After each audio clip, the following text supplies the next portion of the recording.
Hey guys, welcome back to today's video. आज हम discuss करने जा रहे हैं कोर मेडिसिन का एक बहुत ही इंपॉर्टेंट टॉपिक जो कि है एफेजियास और उसके टाइप्स। यदि आपकी मेडिसिन वीक है तो आपको इस टॉपिक्स को कवर करके जाना चाहिए, जैसे कि रीनल ट्यूबुलर एसिडोसिस है, RTA, ECG, types of respiratory failure, aphasia, ये सब बहुत ही इंपॉर्टेंट टॉपिक है मेडिसिन के। तो चलिए आज अपन देखते हैं एफेजिया क्या होता है। यदि आपसे कोई पूछे कि स्पीच क्या होती है तो आप कैसे बताएंगे कि speech is an ability to understand और express anything in the form of words और ए लैंग्वेज। तो यदि कोई रीजन होता है आपके स्पीच सेंटर्स में या फिर स्पीच एरिया में ब्रेन के, तो आपकी एबिलिटी चीज़ों को समझने में और एक्सप्रेस करने में उस चीज़ को चली जाती है, तो उसे कहते हैं aphasia. It is an inability to express और understand anything in the form of words or language. I hope मैं क्लियर हूँ। Aphasia is inability to understand और express anything in the form of words और language.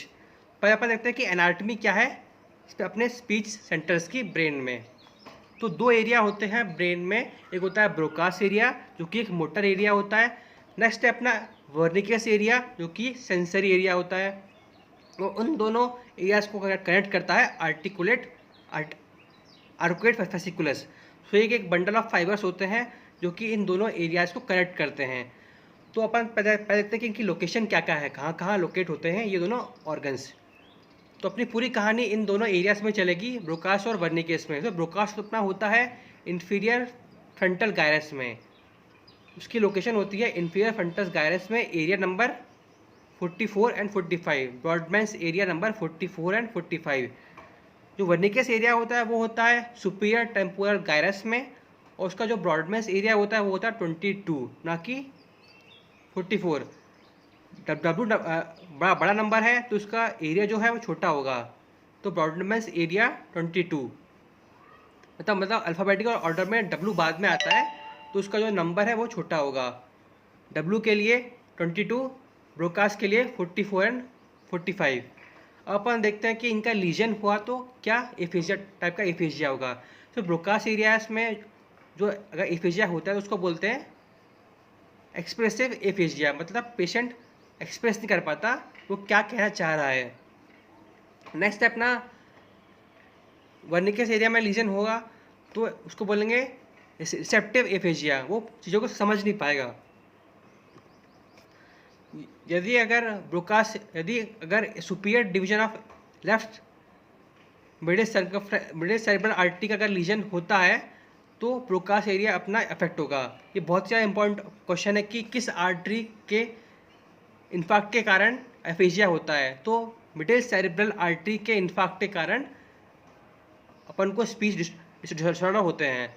तो यदि अगर superior branch में अगर इन्फाक्ट हुआ तो ब्रोकास एरिया अफेक्ट होगा। यदि इन्फीरियर डिवीजन अफेक्ट हुआ मिडिल सेरेब्रल आर्टरी का तो वर्निकस एरिया अफेक्ट होगा। तो ये कुछ बेसिक थे। और अगर आर्कुएट फाइबर अगर लीजन होता है तो कंडक्शन एफेजिया होता है। ये बेसिक था, आपको इतना पता होना चाहिए था। और आगे बढ़ते हैं मेन चीज़ के बारे में जिससे जहाँ से क्वेश्चन आते हैं।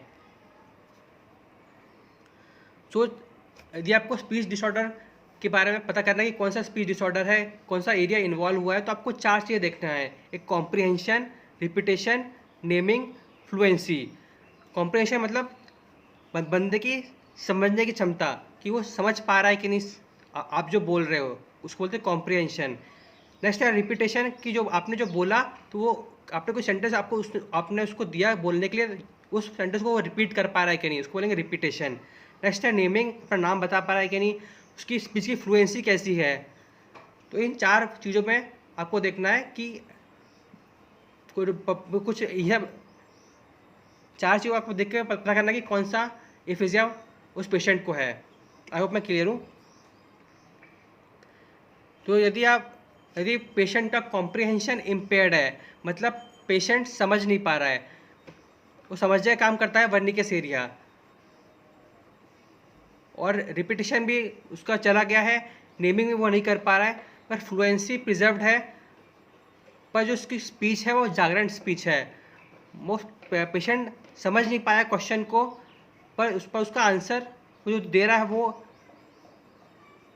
Particular up to the mark नहीं है। मतलब जो आंसर दे रहा है वो मीनिंगफुल सेंटेंसेस में नहीं दे रहा है वो आंसर, और उसकी स्पीच जागरण स्पीच है, या फिर उसको बोलते हैं न्यूलॉजिज्म, मतलब वो नए नए वर्ड्स को फॉर्म करके बोल रहा है और उसकी जो फ्लुएंसी है वो प्रिजर्व्ड है, तो उसको बोलेगा वर्निकेस एफिजिया। आई होप मैं क्लियर हूँ। फिर से मैं रिपीट करता हूँ कि समझने का काम, कॉम्प्रिहेंशन का काम होता है वर्निकेस एरिया का। यदि अगर वर्निकेस एरिया इम्पेयर्ड हो गया है तो जो पेशेंट है वो पेशेंट आप जो स्पीच बोल रहे हैं वो समझ नहीं पाएगा। यदि उसका साथ ही साथ उसका अगर रिपीटेशन इम्पेयर्ड है, नेमिंग इम्पेयर्ड है, प्लस उसकी फ्लुएंसी प्रिजर्व्ड है, तो उसका लीजन होगा वर्निकेस एरिया में। नेक्स्ट है, यदि पेशेंट स्पीच को समझ पा रहा है, मतलब उसका कॉम्प्रिहेंशन प्रिजर्व्ड है पर रिपीटेशन और नेमिंग चला गया है, और उसकी जो फ्लुएंसी है वो डिक्रीज हो गई है, मतलब पेशेंट की जो फ्लुएंसी है बोलने की वो कम हो गई है, पेशेंट अच्छे से बोल नहीं पा रहा है, उसकी जो स्पीच है वो फ्लुएंट नहीं है, तो उसको ब्रोकास एरिया में लीजन है जो कि फ्रंटल एरिया में होता है। यदि पेशेंट की कॉम्प्रिहेंशन भी इंटैक्ट है और फ्लुएंसी भी सही है पेशेंट की, और सिर्फ उसका जो रिपीटेशन है वर्ड्स का वो गया हुआ है, तो उसको बोलेंगे कंडक्शन एफिजिया, जो कि आर्कुएट फेसिकुलस के लीजन के कारण होता है।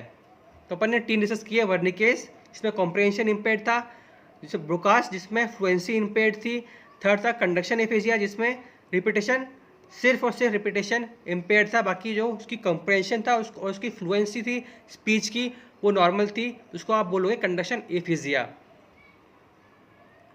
नेक्स्ट एफिजिया बहुत ही इंपॉर्टेंट है, ट्रांसकॉर्टिकल एफिजिया। तो यदि ट्रांसकॉर्टिकल वर्ड अगर ऑप्शन में दिया है तो आप क्वेश्चन में देखिए कि रिपीटेशन प्रिजर्व्ड है क्या नहीं पेशेंट में। यदि रिपीटेशन प्रिजर्व्ड है तभी ट्रांसकॉर्टिकल का डायग्नोसिस बनेगा।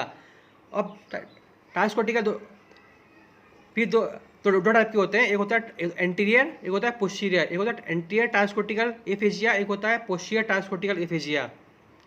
एंटीरियर को बोलते हैं नॉन फ्लुएंट एफिजिया, पोस्टीरियर को बोलते हैं फ्लुएंट एफिजिया। अब आप नॉन फ्लुएंट या फिर एंटीरियर एफिजिया कब बोलोगे?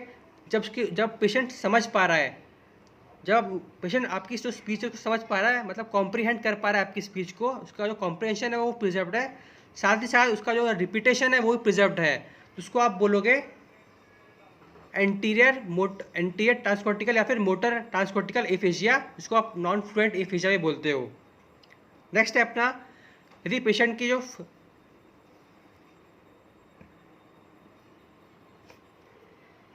सॉरी मैं थोड़ा गलत बोल दिया है। यदि अगर पेशेंट की कॉम्प्रिहेंशन प्रिजर्व्ड है पर उसका जो फ्लुएंसी अगर चली गई है तो उसको एंटीरियर एफिजिया बोलेंगे। यदि पेशेंट का जो कॉम्प्रिहेंशन है यदि इम्पेयर्ड हो गया है पर उसका रिपीटेशन प्रिजर्व्ड है तो उसको बोलेंगे फ्लुएंट या फिर पोस्टीरियर ट्रांसकॉर्टिकल एफिजिया। आई होप मैं क्लियर हूँ।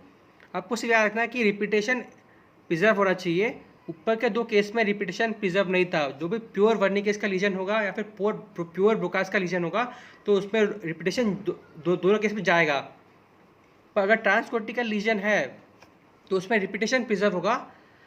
पर रिपीटेशन प्रिजर्व होने के साथ यदि उसका फ्लुएंसी भी प्रिजर्व नहीं है, उसकी फ्लुएंसी भी प्रिजर्व नहीं है तो वो नॉन फ्लुएंट एफिजिया होगा। यदि फ्लुएंसी प्रिजर्व नहीं है तो वो नॉन फ्लुएंट हुआ, वो उसको बोलेगा पोस्टीरियर या फिर मोटर ट्रांसकॉर्टिकल एफिजिया, है ना। यदि आपका रिपीटेशन प्रिजर्व्ड है पर साथ साथ में जो आपकी समझने की क्षमता है, मतलब आपकी कॉम्प्रिहेंशन भी चला गया है, तो आप उसको बोलोगे फ्लुएंट। उसका कॉम्प्रिहेंशन चला गया पर उसकी जो फ्लुएंसी तो प्रिजर्व्ड है, तो आप उसको बोलेंगे फ्लुएंट एफिजिया या फिर पोस्टीरियर ट्रांसकॉर्टिकल एफिजिया। तो ये एम्स में आया था, इसलिए मैं उसको ज़्यादा बार रिपीट कर रहा हूँ।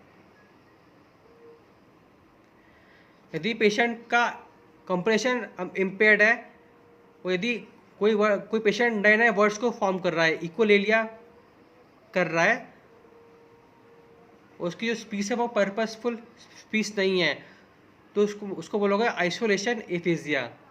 ये कम इम्पॉर्टेंट है।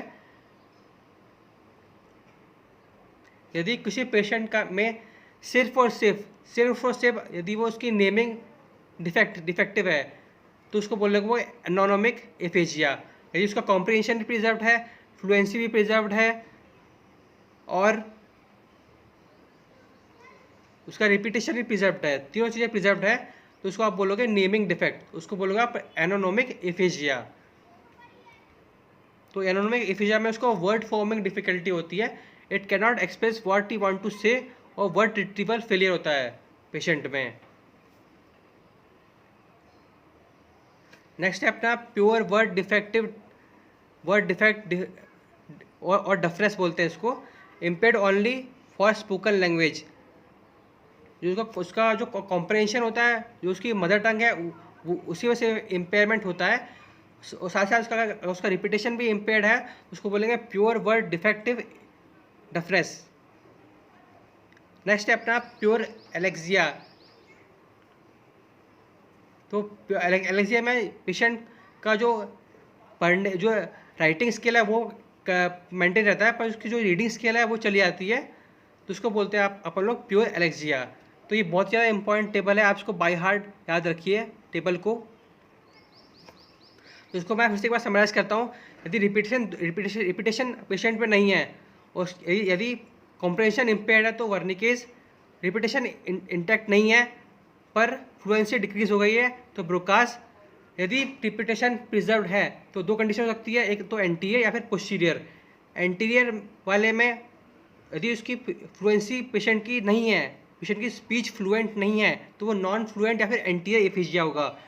पर रिपीटेशन प्रिजर्व्ड है पर उसकी कॉम्प्रिहेंशन पेशेंट की नहीं है, मतलब पेशेंट चीज़ों को समझ नहीं पा रहा है आप क्या क्या क्या कह रहे हो, मतलब उसका कॉम्प्रिहेंशन चला गया है, उसको आप बोलोगे फ्लुएंट एफिजिया या फिर पोस्टीरियर ट्रांसकोर्टिकल एफिजिया। नेक्स्ट अपना है कि यदि पेशेंट का सब कुछ प्रिजर्व्ड है बस नेमिंग डिफेक्टिव है तो उसको बोलोगे एनोनोमिक एफिजिया। तो ये कुछ एफिजियास थे टाइप के। आई होप आपको कुछ हेल्पफुल मिला हुआ इस वीडियो से। Thank you for watching the video. Hope have a nice day. Thank you.